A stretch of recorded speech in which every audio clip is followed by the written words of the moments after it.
Les forces armées de la République démocratique du Congo ont repris le 10 juin 2026 le contrôle de 3 localités, notamment Mikenge, Kakenge et Kalingi, dans les territoires de Fizi et de Mwenga au sud Kivu. Ces positions stratégiques avaient été occupées le 8 juin par la coalition Twirwaneho M23 appuyée par des drones militaires et des groupes armés alliés comme Red Tabara. La reconquête menée en 48 heures avec l'aide des combattants Wazalendo a été confirmée par l'administrateur du territoire de Fizi, Sami Kalonji Badibanga, qui évoque des combats intenses. L'agglomération de Mikenge, située à 130 km au nord de Fizi, était déjà repassée sous le contrôle des FARDC depuis le mardi 9 juin au soir avant la sécurisation totale de la zone.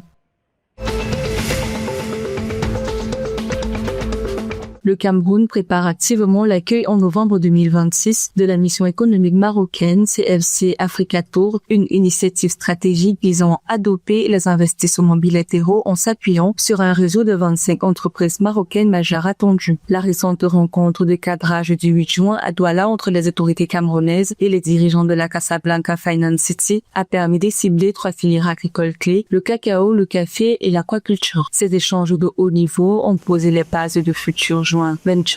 et 2 contrats commerciaux d'envergure s'inscrivant dans une dynamique de transformation locale des matières premières et de stimulation du secteur privé, portée notamment par la mise en œuvre de subventions sectorielles comme la dotation de 4 milliards de francs CFA du Fonds de développement de l'économie communautaire et de la coopération allouée au monde rural.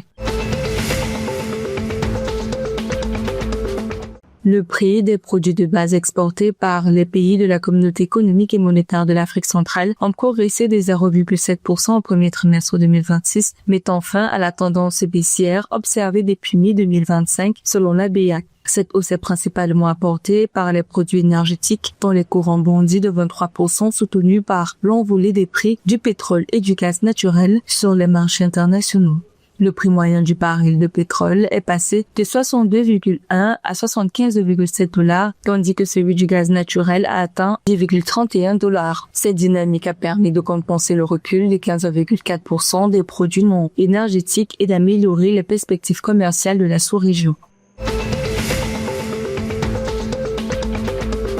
Face à la résurgence d'Ebola en République démocratique du Congo voisine, la République centrafricaine a lancé le 9 juin 2026 un plan national de riposte de 19 milliards de francs CFA, malgré l'absence de cas sur son territoire. Le programme prévoit le renforcement de la surveillance aux 200 points d'entrée, la formation de 40 agents de santé, le déploiement d'équipes d'alerte avec suivi digital, la mise à niveau des hôpitaux grâce à un soutien de 60 millions de dollars de la Banque mondiale et des campagnes de sensibilisation. La RCA entend ainsi préserver son statut de pays 0K le long de ses 1500 km de frontières avec la RD Congo qui recense 598 cas et 115 décès et l'Ouganda où l'épidémie a fait 19 cas et 2 décès. La Fédération gabonaise de golf a échangé le 10 juin avec le Comité national olympique du Gabon sur l'avancement du programme de formation des entraîneurs financé par la solidarité olympique pour la période 2025-2026. Lors de cette réunion, la vice-présidente de la fédération, Cécile Marie Ponset, a plaidé pour le déblocage de la seconde tranche du financement afin de poursuivre les formations. Le CNOG a toutefois rappelé que le versement des fonds restants est conditionné à la transmission des justificatifs relatifs à l'utilisation de la première tranche. Le dossier reste donc en attente des régularisations administratives avant toute nouvelle mobilisation des ressources.